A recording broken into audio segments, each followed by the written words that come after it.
Bonjour et bienvenue. Dans le tutoriel précédent, je vous ai présenté l'énoncé de cet examen. Aujourd'hui, on va s'intéresser à la correction et on va aborder la première partie qui s'intéresse à l'étude cinématique. Dans la première question, on vous demande de préciser si le référentiel R1 est galiléen ou pas, avec justification de votre réponse. Pour cela, partons par la définition d'un référentiel galiléen. On appelle galiléen tous les référentiels qui sont au repos ou en mouvement de translation uniforme par rapport aux autres référentiels galiléens.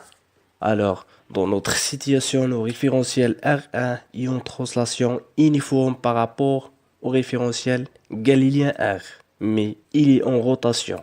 À cause de sa rotation autour de R, le référentiel R1 n'est pas galiléen. Dans la deuxième question, on vous demande de donner l'expression du vecteur unitaire JK dans la base Oro, Ophi, I. Pour cela, partons par la figure suivante. Nous avons la projection de J selon Ophi nous donne cosinus phi. Et la projection de J suivant le vecteur unitaire Oro nous donne sinus phi. Alors l'expression de J donne sinus phi selon le vecteur unitaire Oro plus cosinus phi selon le vecteur unitaire Ophi. Pour l'expression de K, nous avons la projection de K selon Ophi nous donne sinus phi ou bien cosinus pi sur 2 moins phi selon le vecteur Ophi moins cosinus phi selon Oro ou bien cosinus phi selon le vecteur unitaire moins Oro. Avant d'entamer la troisième question, je vais vous donner 4 astuces pour résoudre n'importe quel problème en mécanique 10 points matériels. La première étape, ou bien la première astuce, consiste donc à préciser le référentiel galiléen du mouvement du point M avec son centre, ses axes et sa base orthonormée, qui en général un trièdre direct. La deuxième astuce consiste à déterminer ou bien de préciser le référentiel R1 du mouvement du point M avec son centre, ses axes et sa base qui est en général un trièdre direct. Après l'indication du deux référentiels galiléens et relatifs, on doit faire une petite comparaison entre les composantes de ces deux référentiels. Sachant qu'il y a deux types de mouvements, mouvement de translation et mouvement de rotation.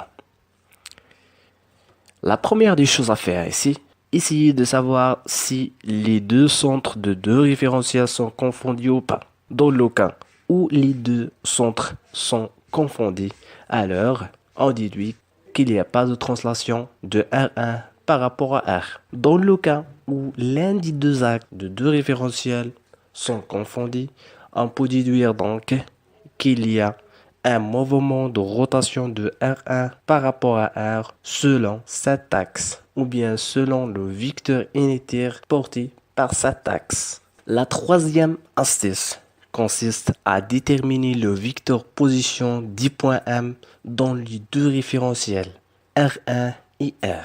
Dans cette étape, on utilise la relation de Charles via le centre de référentiel relatif R1. Dans la quatrième astuce, on doit déterminer l'angle de rotation oméga de R1 par rapport à R. Pour cela, on utilise la comparaison entre les axes des deux référentiels. L'axe commun entre ces deux référentiels est considéré comme axe de rotation. On écrit donc le vecteur de rotation instantanée de R1 par rapport à R égale la vitesse angulaire multipliée par plus moins le vecteur unitaire porté par l'axe de rotation. Plus si la rotation s'effectue dans le sens direct, c'est-à-dire dans le sens anti-horaire. On fait moins si la rotation s'effectue dans le sens horaire. La troisième question. Elle nous demande de calculer la vitesse relative et la vitesse d'entraînement du point M. Pour cela, je vais vous donner un petit rappel sur les formules de vitesse. La vitesse absolue du point M est donnée par la formule suivante. Donc la vitesse du point M par rapport à R, c'est la dérivée de OM par rapport au temps dans R. Égale, en utilisant la formule de composition du vecteur position OM, la dérivée de OM par rapport au temps dans R, plus la dérivée de OM par rapport au temps dans R, égale donc la vitesse relative plus la vitesse d'entraînement du point M. Et à partir de là, on peut donc définir la vitesse relative par la formule suivante. On note le vecteur VR de M par rapport à R1, c'est la dérivée de OM par rapport au temps dans le référentiel R1. La vitesse d'entraînement du point M, on la note VEM, la dérivée de OO1 par rapport au temps dans le référentiel R plus l'angle de rotation de R1 par rapport à R, vectoriel OM. Dans notre situation, nous avons donc la vitesse relative du point M, c'est la dérivée de OM par rapport au temps dans R. On remplace l'expression, on remplace le vecteur OM par son expression. On aura donc la vitesse relative égale la dérivée de ρ par rapport au temps dans R1. Sachant que la dérivée de ρ par rapport au temps dans R1 égale 0. On aura donc la vitesse relative si ρ point ρ. Concernant le calcul de la vitesse d'entraînement, VE égale la dérivée de O1 par rapport au temps dans R plus oméga de R1 par rapport à R vectoriel O1M. Nous avons déjà dans l'énoncé que le référentiel R1 est en mouvement de translation uniforme par rapport à R avec une vitesse constante V0 selon le vecteur unitaire J de référentiel galiléen R. On remplace l'expression de oméga vectoriel O1M par son expression à partir des données du problème. Nous aurons donc oméga selon le vecteur unitaire I vectoriel ρ ρ. Le produit vectoriel de I ρ nous donne phi. Nous avons déjà dans la question 2 déterminé l'expression de J dans la base ρ et phi. On va remplacer J par son expression.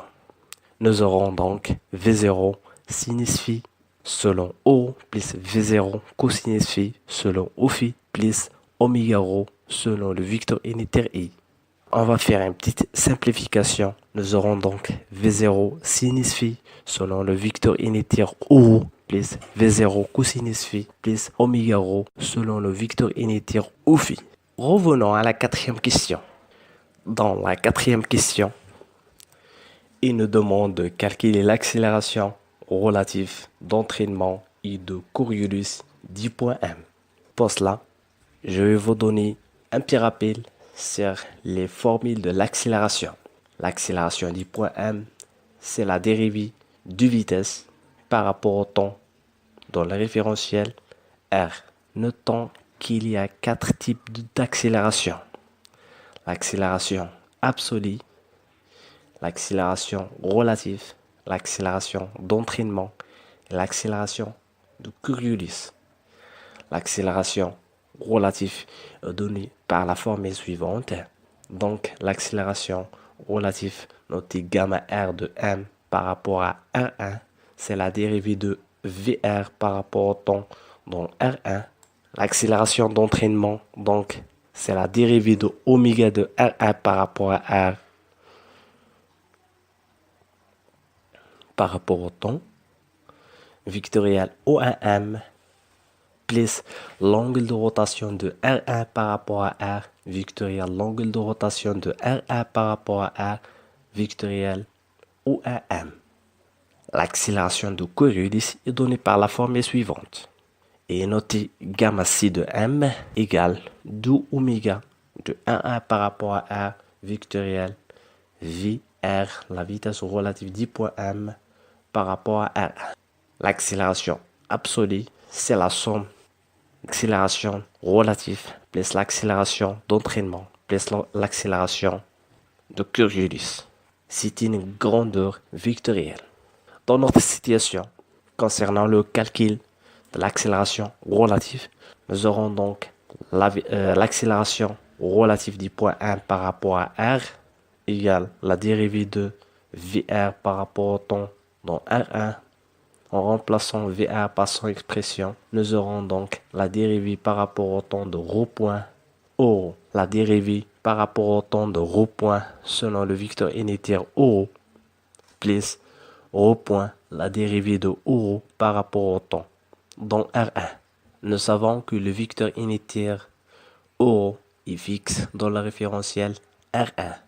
Alors, nous aurons donc l'accélération relative du point M, c'est ρ2 point selon le vecteur unitaire O. L'accélération d'entraînement gamma E de M égale la dérivée par rapport au temps de oméga de R1 par rapport à R vectoriel OM plus l'angle de rotation de R1 par rapport à R vectoriel l'angle de rotation de R1 par rapport à R vectoriel OM. D'après l'énoncé, nous avons l'expression de oméga de R1 par rapport à R, c'est petit oméga selon le vecteur unitaire I, avec petit oméga c'est une constante, alors sa dérivée est nulle. Le premier terme s'annule, on aura donc juste le deuxième terme. Pour le deuxième terme, on remplace le vecteur unitaire, on remplace donc le vecteur de rotation de R1 par rapport à R par son expression et le vecteur position OM par son expression. Nous aurons donc oméga I vectoriel ρ. Pour le calcul du double produit vectoriel, on va calculer d'abord oméga I vectoriel ρ et on fait le deuxième produit vectoriel entre oméga I et le résultat du produit vectoriel oméga I vectoriel ρ. Alors on aura donc oméga carré ρ multiplié par I vectoriel ρ. I vectoriel ou phi. Ce qui nous donne donc moins oméga carré ρ. Et finalement, pour le calcul de l'accélération de Coriolis, l'accélération de Coriolis du point M, notez gamma C de M égale 2 fois oméga de R1 par rapport à R vectoriel VR de 1 par rapport à R1. Alors, on remplace oméga par son expression et VR par son expression. On aura donc un simple produit vectoriel entre I et O, ce qui nous donne donc 2 oméga ρ point I vectoriel O. On aura donc l'expression de l'accélération de Coriolis sous cette forme, 2 oméga ρ point O phi. Bon, je vous remercie pour votre attention et je vous dis à la prochaine vidéo. N'hésitez pas de s'abonner à ma chaîne pour pouvoir s'informer de toutes mes actualités. Au revoir.